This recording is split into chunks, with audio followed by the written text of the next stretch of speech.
Vai jūs varētu bez Wikipēdijas palīdzības pateikt, kurā gadā Latvijas hokeja izlase pirmoreiz spēlēja pasaules čempionātā? Nē? Un ja es jums piedāvātu 4 variantus, kā jums liekas, kurš no tiem būtu pareizs?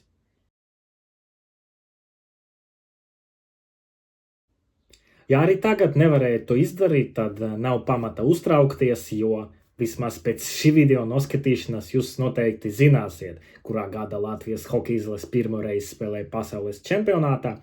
Varu pačukstēt priekšā, ka tas notika 2 gadus pirms Latvijas basketbola izlase pirmoreiz devas uz Eiropas čempionātu, kuru tā arī uzvarēja.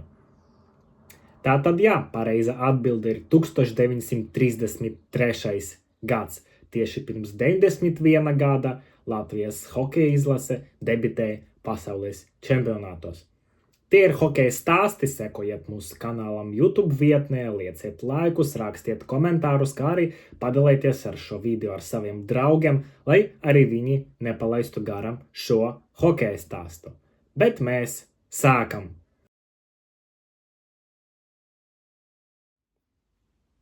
Jēdziens pasaules čempionāts hokeja, tā klasiskā nozīme, parādījās vien dažus gadus pirms Latvijas izlases debijas šajā turnīra, proti 1930. gadā.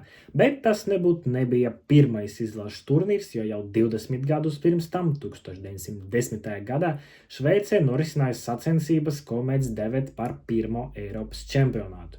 Tajā piedalījās 5 komandas - Anglija, Beļģija, Vācija, Šveice un komanda ar nosaukumu Oxford Canadiens, kurā piedalījās ārpus konkurences. Par pirmo Eiropas čempionu tika kronēta Anglijas izlase, tomēr neiztika bez neliela skandāla, proti turnīra pēdējā diena sliktu laika apstākļu dēļ mačs starp Angliju un Oxford Canadiens tika pārcelts uz vēlāku laiku, bet izrādījās, ka Anglijas izlase jau atradās mājupceļā un šajā mačā piedalīties nevarēja. Te gan jāatzīmē, ka spēles pret Oxford Canadiens netika ņemti kopvērtējuma, tā kā Anglijas izlases likteni šis mačs tāpat nekā nemainītu.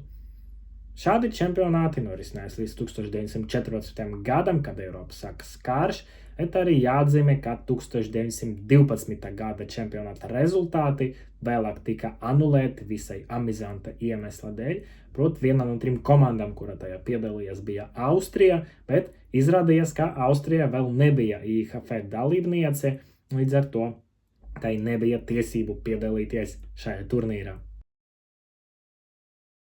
Eiropas čempionāts atsākas 1921. gada, bet gadu pirms tam vasaras olimpiskās spēles norisinājās arī hokeja turnīrs.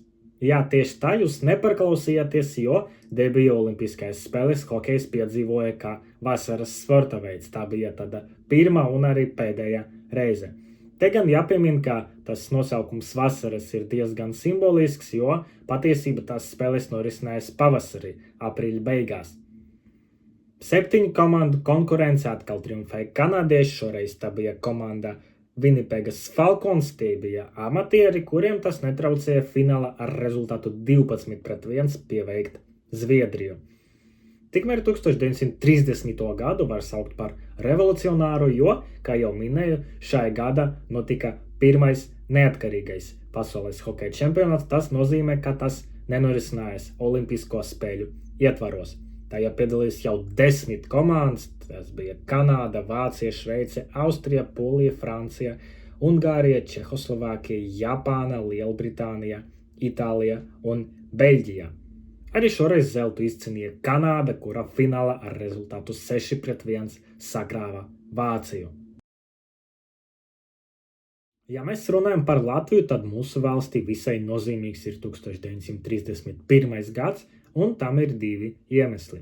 Pirmais ir tāds, ka Latvija beidzot tika uzņemta Startautiskā hokeja federācija un kļuva par šīs organizācijas pilntiesīgu biedru.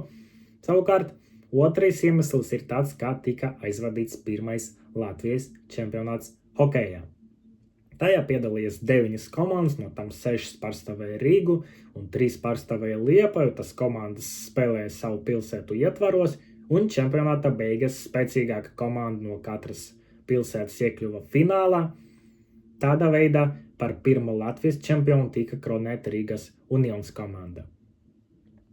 Latvijas izlase savu pirmo oficiālu spēli aizvadīja 1932. gada 27. februārī, ar ko jūs varētu padomāt. Protams, kā pret Lietuvu, pret mūsu kaimiņiem, šajā spēlē tika izcīnīta uzvara ar 3-0, bet jau martā Latvijas hokeja izlase devas uz Eiropas čempionātu. Un jau pirmajā spēlē mūsēji sajūta, ko nozīmē Eiropas hokeja spēks, jo ar 0-7 tika zaudēts Čehoslovākijas komandai. Savukārt nākamajā spēlē tika piedzīvots tas, ko mūsdienu līdzjutēji uzskatītu par ļaunāku murgu, proti zaudējums ar 0-1 Francijas izlasei. Sekoja tāds neliels gandarījuma turnīrs, kur ar 3-0 tika pieveikta Rumānija, bet Lielbritānija tika zaudēts ar 2-5, un rezultātā 9 komandu konkurencē Latvija ieņēma 8. vietu, apsteidzot tikai uzvarēto Rumāniju. Gluži kā šogad arī 1933. gadā pasaules čempionāts norisinājās Prāgā, tajā piedaloties 12 komandām, un pirmā reize šo komandu vidū bija atrodama arī Latvijas izlase, kura pēc debijas Eiropas čempionāta gadu iepriekš bija gatava spērt nākamo soli savā attīstībā un jau debitēt pasaules čempionātos. Turnīra norise bija ieplānota uz februārī, bet jau janvāra beigās vietējās avīzēs varēja izlasīt, ar kādu sastāvu komanda plāno doties uz pasaules čempionātu. Kopā pieteikuma tika iekļauti 12 spēlētāji, vārdsargs Herberts Kuške, aizsargu pāris Leonids Vedejs un Indriķis Reinbachs, uzbrucēju trīnieks Arvids Jurgens, Arvids Petersons un Adolfs Petrovskis, otrais uzbrucēju trīnieks Roberts Blūķis, Eriks Petersons un Johans Skadiņš, kā arī 3 rezervisti – Arvids Keslers, Hermanis Zaļums un Peteris Skuja. Visinteresantāk no rezervistiem veicas Hermanim Zaļumam, jo viņš, lai gan arī aizbrauc kā rezervists, tomēr viņam darba pietika šajā turnīrā, jo viņš pildīja spēckorespondenta pienākumus un sūtīja reportāžas avīzei Jaunākās ziņas. Un tagad neliela pauzīte, jo ir pienācis laiks konkursam. 33. gada Latvijas izlase aizbrauca līdz Prāgai. Šogad aizbraukt līdz Prāgai nesanāca, jo izlase nekvalificējas play-off turnīram, bet tik un tā pasaules čempionāts sanāca diezgan emocionāls, un par to ir arī mūsu konkurss. Komentāros zem šī video uzrakstiet par to, kura no Latvijas izlases spēlēm šogad šajā pasaules čempionātā jums visvairāk palikusi atmiņā, un arī uzrakstiet, kāpēc. Izvēlēsimies vienu komentāru, kura autors dāvanas saņems šādu te pasaules čempionāta oficiālu ripu, un atbildes tiek pieņemtas līdz 15. jūnijam. Bet mēs atgriežamies pie hokeja stāsta. Laba ziņa bija tāda, ka pasaules čempionāta rīkotājs sedza visus izdevumus, kas bija saistīti ar Latvijas izlases izmitināšanu Prāgā. Tomēr tie nebija vienīgie izdevumi, līdz ar ko Latvijas Ziemas sporta savienībai bija jāmeklē papildus līdzekļi, lai izlase varētu aizbraukt uz Čehiju. Tika ieplānoti vairāki veidi, kā iekasēt nepieciešamo summu. Pirmais veids bija organizēt zibens turnīru hokejā, otrais veids bija iegūt aizņēmumu no Latvijas sporta organizāciju apvienības, bet trešais veids paredzēja, ka katra biedrība, kuras pārstāvji piedalās pasaules čempionātā, iemaksā zināmu summu. Jā, tieši tā, mūsdienas tas varbūt izklausās nedaudz amizanti, bet toreiz pašam biedrībām bija jāmaksā par spēlētāju dalību pasaules čempionātā. Tas ir tas pats, kā mūsdienas klubi paši maksātu hokeja federācijām, lai spēlētāji varētu doties uz pasaules čempionātu. No Latvijas sporta organizāciju apvienības lēma izprasīt 400 latu aizņēmumu. Savukārt no katra brauciena dalībnieka bija plānots iekasēt 15-20 latu piemaksu. Zinot piešķirta pabalstu un zibeņas turnīra peļņas summu, ir saprotams budžets, ar kādu Pragas braucienā rēķinājas Latvijas Ziemas sporta savienība. Runa bija par 810-870 latiem. Tomēr sezonas faktiskais budžets liecina, ka dalībai Pragas turnīra tika izdoti 623 lati un 20 centīmi. 1933. gada 18. februārī pienāca tas brīdis, ko visi gaidīja ļoti ilgi, proti Latvijas hokeja izlase piedzīvoja debiju pasaules čempionātos.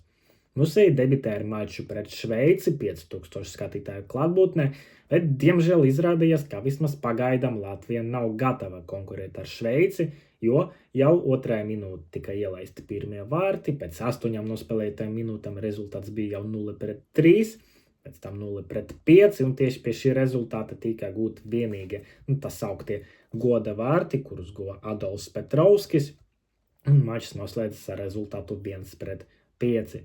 Savukārt 20. februārī notika vēl viens mačs Latvija pret Ungāriju, un tajā bija jānoskaidrojas, vai Latvijas izlase iekļūs top 8 vai arī spēlēs par 9-12 vietu.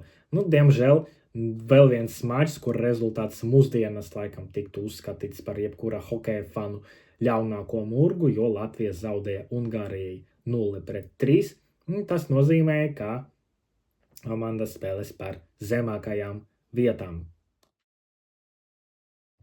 Pēc dažu dienu pauzes Latvijas izlase pasaules čempionāta laukumos atgriezās 24. februārī ar spēli pret Itāliju, un beidzot tika izcīnīta arī pirmā uzvara ar rezultātu 2-0, abus vārtus gūstot Arvidam Jurgēnam. Pirmo reizi viņš izcēlās mača 3. minūtē, savukārt otrus vārtus viņš guva tuvāk spēles beigām. Savukārt vārtsargs Kuški atvarīja visus pretinieku metienus, aizvadot sauso spēli. Savukārt pēdējo maču pasaules čempionātā Latvijas izlase aizvadīja 25. datumā pret Rumāniju. Diemžēl tajā tika piedzīvots zaudējums ar 0-1, līdz ar ko Latvijas izlase 12 komandu konkurence ierindojas 10. vietā.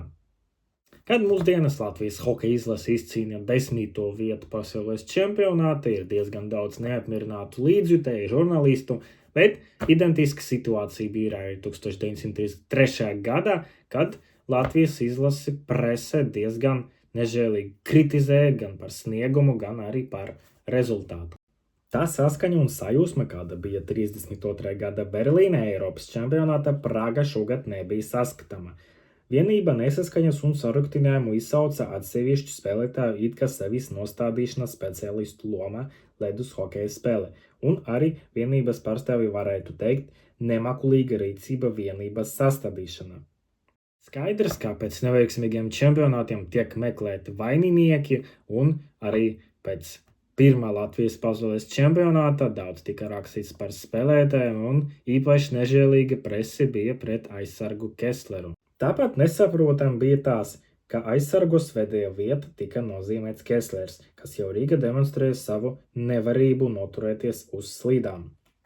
Tāds sanāca stāsts par Latvijas hokeja izlases pirmo pasaules čempionātu. Rakstiet komentārus, atgādinu arī par konkursu, piesekojiet mums YouTube, arī lieciet laikus un iesākiet šo video saviem draugiem, lai arī viņi nepalaiž garam stāstu par Latvijas izlases pirmo čempionātu. Bet šo video es gribu noslēgt ar rekomendāciju, ja jums interesē Latvijas hokejs, ir tīpaši Latvijas hokeja vēsture, tad ir šāda brīnišķīga grāmatas sākums. Andris Zeļenkovs paveicis vienkārši fantastisku darbu, aprakstot notikumus Latvijas hokeja pirmsākumos, tā kā ļoti iesaku, bet ar jums tiekamies jau nākamajos hokeja stāstos. Atā!